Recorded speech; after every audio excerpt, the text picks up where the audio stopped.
तो metropolitan cities का कैसे विकास होना है, उसके लिए जी हब पहल की शुरुआत की गई। चलिए इसी विषय पर करेंगे चर्चा, लेकिन सबसे पहले परिचय करवा देते हैं अपने मेहमानों से। हमारे साथ क्रीड़ा अध्यक्ष मनोज मीक जी जुड़ गए। आपका बहुत स्वागत।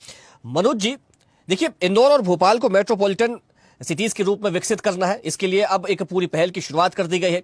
खुद मुख्य सचिव ने इसकी कमान अपने हाथ में लेके रखी है, वही इसकी मॉनिटरिंग करेंगे।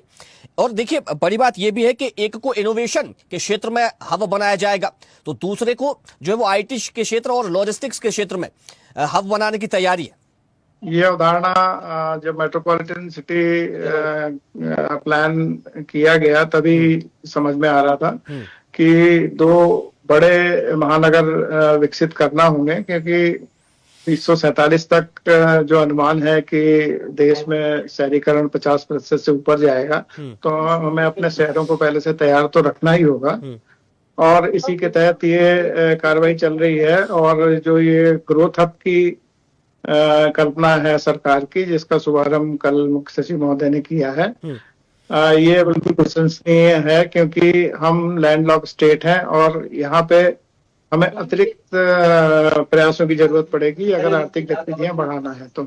उसी के लिए ये ग्रोथ हब मुझे लगता है डिजाइन किया गया है। अब ये बहुत शुरुआती दौर है, इसके बाद में इसमें जो इनपुट्स आएंगे उसके माध्यम से यहाँ पे रोजगार के साथ साथ आर्थिक गतिविधियां भी बढ़ेंगी, तभी क्षेत्र का विकास होगा। अभी हम देखते हैं कि हमारा जो राज्य है उसमें इंदौर को छोड़ दें तो बाकी जो बड़े शहर हैं उनमें बहुत आर्थिक गतिविधियां नहीं देखी जाती हैं। और इतने बड़े राज्य में जहाँ 8 करोड़ से ज्यादा की आबादी है, वहां पे अगर आर्थिक गतिविधियां नहीं होंगी तो हमारे यहाँ से युवा जो पलायन कर रहा है लगातार, चाहे वो शिक्षा के लिए कर रहा है चाहे वो रोजगार के लिए कर रहा है, तो हमें टैलेंट पूल की भी कमी होगी और हम अपने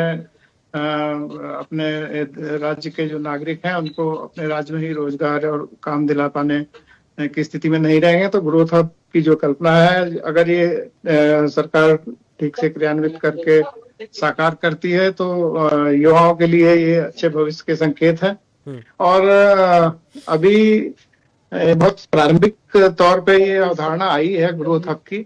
अब इसमें जो अभी होने ये लगा विश्व में कि सेक्टर स्पेसिफिक ग्रोथ पे काम होने लगा है। जैसे SEZ की कल्पना थी, जिसको कई जगह लागू किया गया। दुर्भाग्य से हमारे यहाँ भोपाल या इंदौर में बहुत SEZ नहीं आ पाए।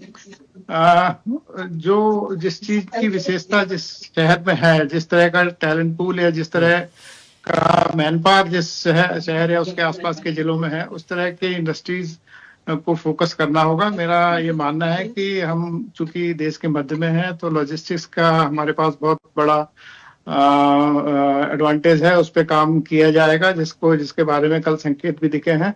हम पिछले कई सालों से लगातार सरकार से संपर्क में है। हमने राजधानी के विकास के लिए सरकार को एक रिपोर्ट सौंपी थी जिसका नाम कमाल का भोपाल है। उसमें हमने लॉजिस्टिक्स के साथ साथ आज की जो अत्याधुनिक टेक्नोलॉजी बेस्ड स्मार्ट इंडस्ट्रीज हैं, आर्टिफिशियल इंटेलिजेंस जो हम से बेस्ड जो इंडस्ट्रीज हैं, उनके लिए हमने सरकार को कई प्रस्ताव दिए हैं। और चूंकि BHL जैसा बड़ा लैंड बैंक हमारे पास है भोपाल के पास, और राजधानी पीछे कई सालों से, कई दशकों से बाकी राजधानियों से पीछे रह गई है, और चूंकि राजधानी राज्य का साझा शहर होता है और उस राज्य का चेहरा होता है, इस पे ज्यादा फोकस करने की जरूरत है। इस जो ग्रोथ हब करता है, इससे राजधानी का विकास निश्चित रूप से आगे बढ़ता हुआ दिखेगा। और हमारी जो रिपोर्ट जो सरकार को गई है, सरकार ने उस पर काम करना प्रारंभ भी किया है, और उसके कई बिंदुओं को कल के ग्रोथ हब की जो बिंदु बाहर आए हैं प्रेस के माध्यम से, उसमें लगता है कि वो रिपोर्ट से लिए गए हैं। ठीक है, हमें अपनी संस्कृति, विरासत, ये सब तो बचाना ही है, पर्यावरण बचाना ही है, लेकिन जो विकास है उसके साथ में जो विकास आता है, आर्थिक गतिविधि आती है, तो साथ में इस तरह के भी जो विसंगतियां हैं वो भी आती हैं, जिससे पर्यावरण के साथ साथ संस्कृति का भी क्षरण होता है। इस तरफ तो विशेष ध्यान देने की जरूरत है ही, और विश्व में इस तरफ बहुत ध्यान देने का दबाव भी है। और चूंकि जो देश विकसित हो चुके हैं वो इस बारे में ज्यादा बोलते हैं, अपने जब विकसित हो रहे थे उन्होंने बिल्कुल ध्यान नहीं दिया इस तरफ, और अब चूंकि हम विकसित हो रहे हैं तो पूरा दबाव हमारे ऊपर है। लेकिन हम शुरू से ही, हमारी संस्कृति ही ऐसी है कि हम पर्यावरण को संरक्षण करके चलते हैं। हम लगभग सभी वृक्षों को, सभी पशु पक्षियों को देवी देवताओं की तरह पूजते ही हैं। तो हमारे यहाँ तो इसका संरक्षण शुरू से ही किया जा रहा है, लेकिन विकास होगा तो इसका थोड़ा बहुत क्षरण होगा, उसकी भरपाई की जानी चाहिए। मेरा कहना यह है कि अभी लॉजिस्टिक्स की बात हो रही थी, मुझे खेद के साथ कहना पड़ता है कि लॉजिस्टिक्स और आईटी पे राज्य बहुत ज्यादा ध्यान नहीं दे पाया था अभी तक। अब मुझे लगता है कि ये बहुत जरूरी है। हम मध्य में होने के बाद भी लॉजिस्टिक्स का पूरा जो काम है वो नागपुर के पास है, ठीक है, वो भी हमारा देश का ही शहर है, लेकिन अब वो चूंकि सैचुरेशन पे है, हमें भोपाल जैसे शहरों को लॉजिस्टिक्स का मौका देना चाहिए, नंबर 1। नंबर 2, आईटी का दौर जब 90 में आया तब, और 90 में ही आर्थिक उदारीकरण का समय आया। हम 84 का जो हमारा गैस त्रासदी का सदमा था, उससे हम बाहर निकल नहीं पाए, और उस सदमे के कारण हम दोनों अवसर चूक गए, आईटी का भी और आर्थिक उदारीकरण के लाभ लेने का भी। इस दरमियान जो शहर इस आर्थिक उन्नति का लाभ ले पाए, उनका इकोसिस्टम डेवलप हो गया और विकास वहां जाने लगा। अब हमारे पास उससे कई गुना बड़ा अवसर है, जो एआई के रूप में पूरे विश्व में क्रांति ला रहा है, और हमें इस अवसर को चूकना नहीं चाहिए। नहीं, आप जो बात कह रहे हैं बिल्कुल बिल्कुल सही बात कह रहे हैं, बड़ी बात मनोज जी कह रहे हैं। लेकिन अगर हम पिछले कुछ सालों में नजर डालें तो मध्य प्रदेश ने जो रफ्तार पकड़ी है ना औद्योगिकीकरण की ओर, इसको भी तो नकारा नहीं जा सकता ना।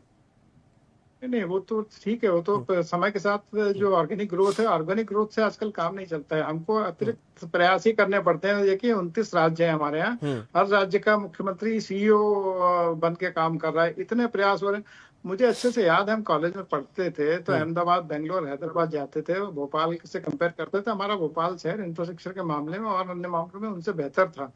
आज हम पीछे हो गए हैं, ये हमें मानना पड़ेगा। जब तक हम अपनी खामी जो रह गई उसको मानेंगे नहीं, हम सुधार की तरफ बढ़ेंगे नहीं। हमें इसको मानना चाहिए और हमें अतिरिक्त प्रयास इसके लिए करने चाहिए। सरकार पिछले मैं कुछ सालों से देख रहा हूँ कि इस राज्य के विकास के लिए बहुत सारे प्रयास कर रही है, और ये प्रयास पूरे सिस्टम अगर उसी जोश से करेगा और उसी ईमानदारी से करेगा, तभी हम ये लक्ष्य हासिल कर पाएंगे। सिर्फ लीडरशिप की तरफ से प्रयास पर्याप्त नहीं होंगे।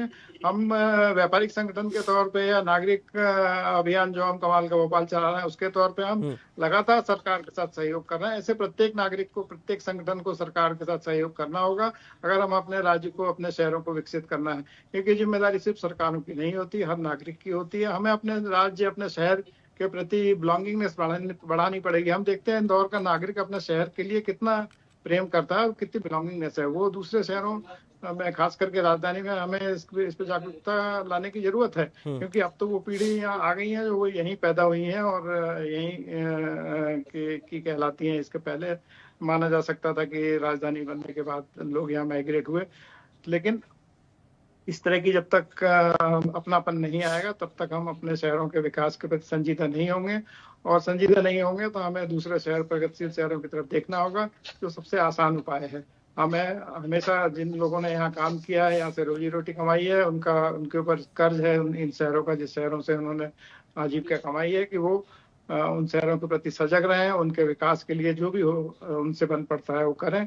कुछ नहीं भी बन पा रहा है तो कम से कम उसके विकास के लिए जो जितने भी लोगों को जागरूक कर सकते हैं वो करें, तभी हो पाएगा। क्योंकि सभी राज्य बहुत तेजी से, और पिछले 100 सालों में जो विकास आपने देखा है, मैं कहता हूँ कि अगले 10 साल में उतना विकास आप देखेंगे, क्योंकि जिस रफ्तार से टेक्नोलॉजी बदल रही है, बिल्कुल मशीनरी में पूरा चेंज आ गया है, सब चीजें बदल देगी। प्रोडक्शन से लेके लाइफस्टाइल से लेके सब चीजें बदलेंगी। हमें बहुत तैयारी की जरूरत पड़ेगी, और ये ग्रोथ अब बहुत अच्छा प्रयास है, हम सरकार की बहुत सराहना करते हैं। ठीक, पहले तो हमें अपनी खामियां पहचाननी होंगी, फिर उन खामियों को कैसे दूर किया जा सकता है उस पर काम करना पड़ेगा। तो मध्य प्रदेश के भोपाल और इंदौर को इस योजना के क्रियान्वयन के लिए ग्रोथ हब पहल की शुरुआत भी कर दी गई है, और इस पूरी पहल की जो है वो मॉनिटरिंग सीएस करेंगे। चर्चा में फिलहाल इतना ही। देखते रहिए स्वदेश न्यूज, सबसे पहले देश।